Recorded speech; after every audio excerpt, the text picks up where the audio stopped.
معزز سامعین گرامی قدر، رمضان کا سارا مہینہ آپ کے سامنے پوری دنیا میں جنگوں کا مہینہ ثابت ہوا۔ آج آپ احباب کے سامنے چند گزارشات کو اس حوالے سے بھی رکھنا کہ ہمارا اس حوالے سے نقطہ نظر کیا ہے۔ سب سے پہلی بات، ہم سب پاکستانی ہیں اور پاکستان ہمارا وطن ہے۔ ہم ایک امت بھی ہیں لیکن ہمارا ایک وطن بھی ہے۔ امت اور وطن آپس میں متضاد نہیں ہے۔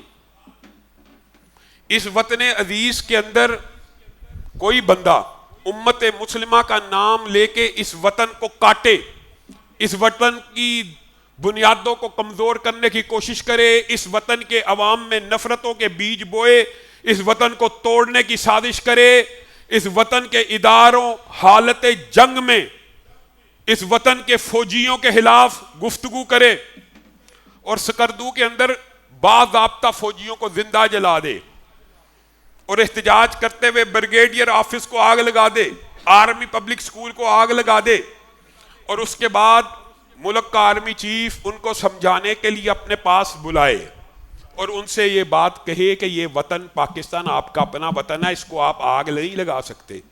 ایران کے اوپر حملہ ہو تو آپ پاکستان کے اندر آگ نہیں لگا سکتے۔ آپ کو اگر آگ لگانی ہے آپ ایران چلے جائیں۔ یہ ایک بالکل 100% جائز اور درست بات ہے، اس کی تائید کرتے ہیں، لیکن اس بات کے اوپر جو وویلا، جو چیخو پکار شروع ہوئی وہ بھی عجب ہے۔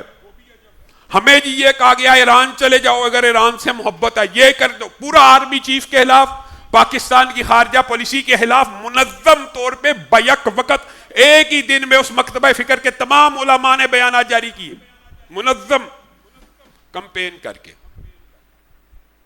حالانکہ اگر وہ ایران کے ساتھ واقعی مخلص ہوتے تو آرمی چیف کی آفر قبول کرتے، یس سر کھول دیجئے بارڈر، ہم جاتے ہیں۔ ہم نے اس منبر سے اور پاکستان کی ہر جماعت نے فلسطین کے اوپر جب حملے ہوئے آرمی چیف سے، حکمرانوں سے یہ مطالبہ کیا آپ جہاد کا اعلان کریں، فلسطین کے اندر جائیں، ہم 10,000 دیں گے، کسی نے کہا 20,000 دیں گے، کسی نے کہا 1,00,000 دیں گے، آپ کھولے تو صحیح بارڈر۔ ایک طرف یہ مطالبہ تھا اور یہاں پہ بارڈر کھل گیا تو بجائے شکر گزار ہونے کے وہاں منتقل ہونے کے وویلا شروع کر دیا، حالانکہ آپ ہی ہیں۔ باتیں شاید کچھ تلخ ہو جائیں لیکن ایک ماہ میں جو کچھ سوشل میڈیا کے اوپر انہوں نے اہل حدیث اہل سنت کے حوالے سے جو ہردہ سرائی کیا، جواب دینا بھی ضروری ہے۔ وہی آپ جن کے لیے بارڈر نہیں تھا کھلا تو زینبیون اور فاطمیون کی تنظیمیں بنا کے شام کے اندر، عراق کے اندر اہل سنت کو آپ نے ذبح کیا۔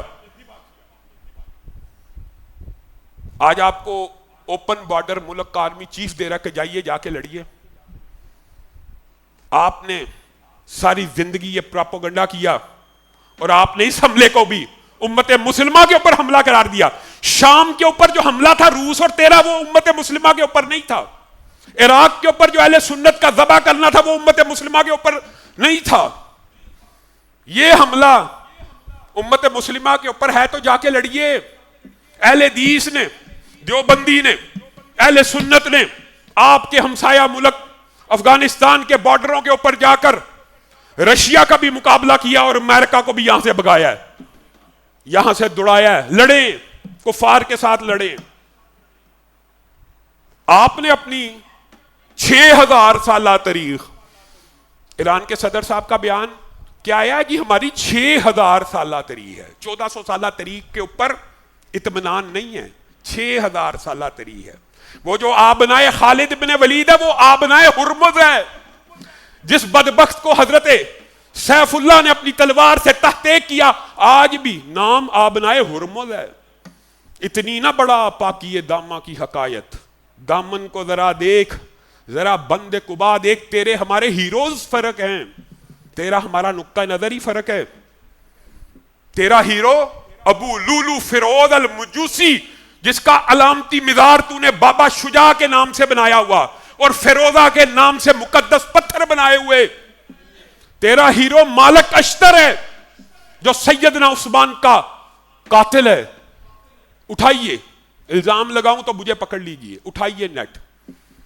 ایران کے اندر مالک اشتر نام کی سائنس اور ٹیکنالوجی کی سب سے بڑی یونیورسٹی موجود ہے کہ نہیں؟ مالک اشتر کون ہے جی؟ سیدنا عثمان کا قاتل ہے، تیرا ہیرو ہے. ماں امہات المومنین اس کو کتا کہہ رہی ہیں، سیدنا علی اس کو کہہ رہے ہیں کہ میں اس کو بھیجوں اور میرا دل کرتا ہے اس کو قتل کرا دوں. وہ تیرے نزدیک متبرک ہے، محترم ہے. یہ بات یاد رکھیے، آج سمجھ کے جائیے. جن لوگوں نے ساری زندگی، پوری زندگی مسلمانوں کی، یہ وحدت امت اور امت مسلمہ کی بات کرنے والے ذرا غور کریں، جنہوں نے ساری زندگی امت مسلمہ کے اندر حسینی اور یزیدی تقسیم بنائی ہے. آپ لوگوں کو لگے گا ٹھیک ہے اس میں کیا مسئلہ ہے، آپ کو شاید پتہ نہیں. یزیدی اور حسینی تقسیم کا مطلب یہ ہمیں کہتے ہیں یہ ہم تکفیری ہیں. حقیقت میں یہ یزید کو کافر سمجھتے ہیں اور مسلمانوں کے اندر دو دھڑے بناتے ہیں، ایک حسینی اور ایک یزیدی. اس کا مطلب ہے جو یزیدی ہیں وہ سارے کافر ہیں. آپ لوگوں کو سمجھ نہیں آتی. جنہوں نے ساری زندگی حسینی یزیدی تقسیم کر کے اہل سنت، اہل اسلام، کلمہ کو مسلمانوں کا خون بہایا ہو کہ یہ یزیدی ہیں، وہ کفار سے لڑ سکتے ہیں؟ وہ کفار سے کیا لڑیں گے؟ جنہوں نے کبھی زندگی میں کفار سے لڑنے کا تجربہ ہی نہ کیا ہو وہ کافروں سے لڑیں گے؟ وہ اللہ کی قسم کافروں سے نہیں لڑیں گے. آج بھی دیکھ لیجئے ایران کے اسرائیل کے اوپر جو حملے ہیں وہ 15% ہے اور مسلمان ممالک کے اوپر جو حملے ہیں وہ 85% ہے. حملہ اسرائیل نے کیا، اسرائیل سے کیوں نہیں لڑتے؟ اس سے اس لیے نہیں لڑنا تو مذاکرات کیسے کریں گے؟ لڑیں، ہم آپ کے ساتھ ہیں، لڑ کے دکھائیے کفار سے بھی. کبھی اہل سنت نے تو بیت المقدس کو ایک نہیں، دو نہیں، بے شمار مرتبہ جنگ کر کے آزاد کروایا ہے. آپ نے تو پورا مقدمہ یہ رکھا تھا یہ بیت المقدس کی جنگ ہے، مذاکرات کے اندر بیت المقدس کا نام بھی شامل نہیں. یہ بیت المقدس کی جنگ ہے. یہ 55 بہنوں کا کھلوتا بھائی ہے جس نے مذاکرات کے اندر بیت المقدس کا نام بھی نہیں لکھا ہوا. یہ باتیں آپ کو تلخ لگیں گی کہ اس وقت ایران کی، ہم تو ایران کے اوپر حملہ کرنے والوں کی مذمت کرتے ہیں. لڑو، ان سے لڑ کے دکھاؤ نا. آپ تو ٹرمپ کا آپ کو 10 جہازوں کے گفٹ دے رہے ہیں کہ مذاکرات کی ٹیبل کے اوپر بیٹھ ہی جائے. ناشتہ کی رٹ لگانے والے اب اس کو تحفے دے رہے ہیں کہ ساتھ بیٹھ جائے. اب اس نے آپ کے رہبر کو شہید نہیں کیا، آپ کے رہبر کو آپ کی نظر میں، اب اس کے ساتھ بیٹھ رہے، کس منہ سے بیٹھ رہے ہو؟ یہ باتیں، یہ اصول اور یہ سٹینڈرڈ وضع نہ کرو کہ جس کے اوپر بعد میں پشیمانی ہو. پورا وطن، خود ایران، اندازہ کریں یہ ایران سے زیادہ ایران کے مخلص ہیں پاکستان کے جو اندر بیٹھے ہوئے. ایران پاکستان کا شکریہ ادا کر رہا ہے، پاکستان کے وزیر اعظم کا، پاکستان کے آرمی چیف کا شکریہ ادا کر رہا ہے.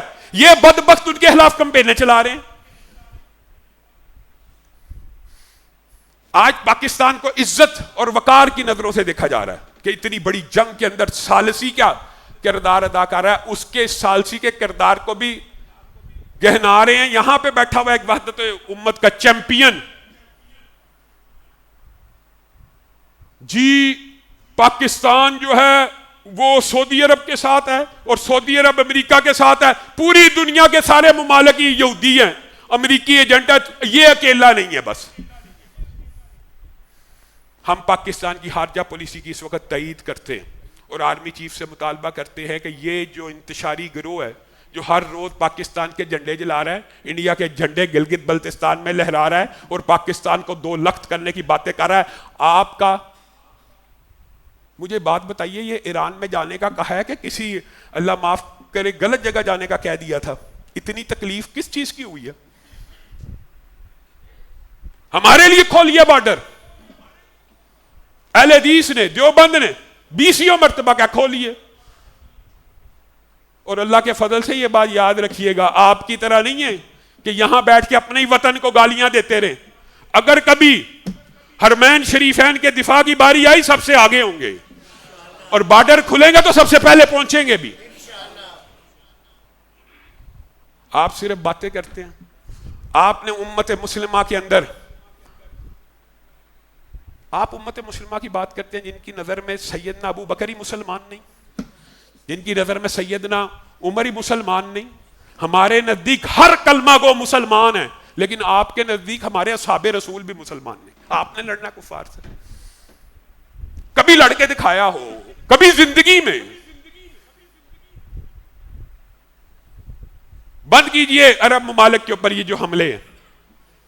یہ آپ کی اول جب بات ہوئی تھی میں نے کہا تھا جنگ کے بادل ذرا چھٹنے دیں، پھر ان کو پتہ لگے گا۔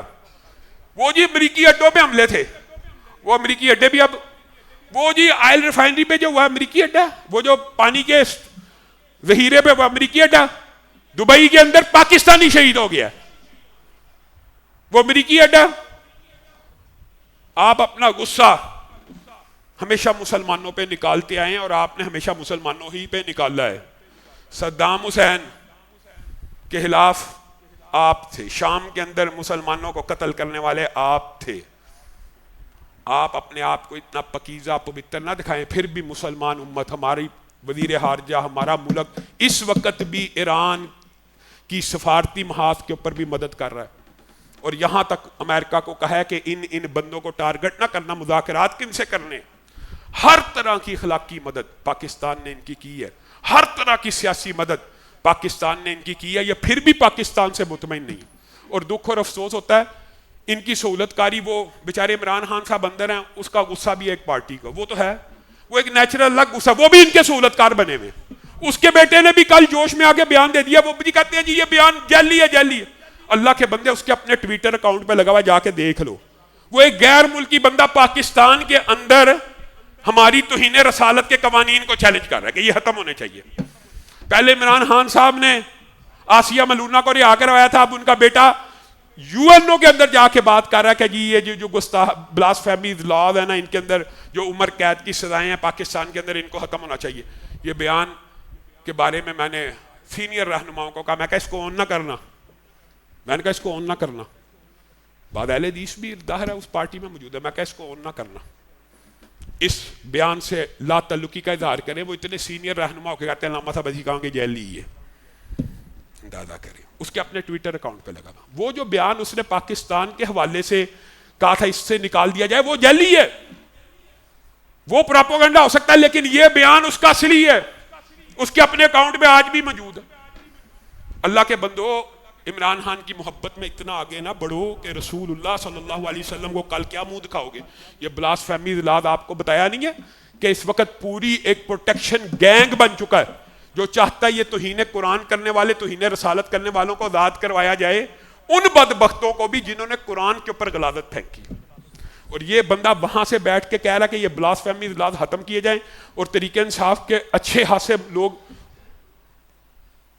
اس کو بھی ہیرو بنا رہے ہیں۔ وہ کہہ رہے ہیں نیا مسلمان لیڈر پیدا ہو گیا۔ تلخ باتیں ہیں، تلخ باتیں ہم نے کرنی ہی نہیں ہیں، کیونکہ مذہب دین اپنا، اس کا آپ کو بھی پتا وہ کس فیملی سے ہیں، کس خاندان سے، تو ایسی حرکتیں نہ کریں۔ ہم کلی طور کے اوپر کل سعودی سفیر کا جو بیان آیا اس کی بھی تائید کرتے، انہوں نے پاکستان کی حکمرانوں کی اور پاکستان کی پالیسیز کی تعریف کی، اور میں خلیجی ممالک کو خراج تحسین پیش کرتا ہوں۔ کل کی انڈیپینڈنٹ رپورٹ کے مطابق 85% حملے مسلمان ممالک پہ ہوئے، انہوں نے ابھی تک ایران کو جواب نہیں دیا۔ یہ صبر نہیں ہے؟ اور ایران کے ساتھ کیا کیا جائے؟ جنوری 2024 کے اندر ایران نے پاکستان کے اوپر ہی میزائل پھینک دیا تھا، پاکستان نے صبر تحمل کا مظاہرہ نہیں تھا کیا۔ اور کیا کیا جائے؟ آپ کیا چاہتے ہیں مزید ہم سے؟ اس سے زیادہ ہم آپ کی حمایت نہیں کر سکتے۔ اللہ رب العزت جو کہا گیا ہے، جو سنا گیا، اس کو سمجھنے کی توفیق عنایت فرمائے۔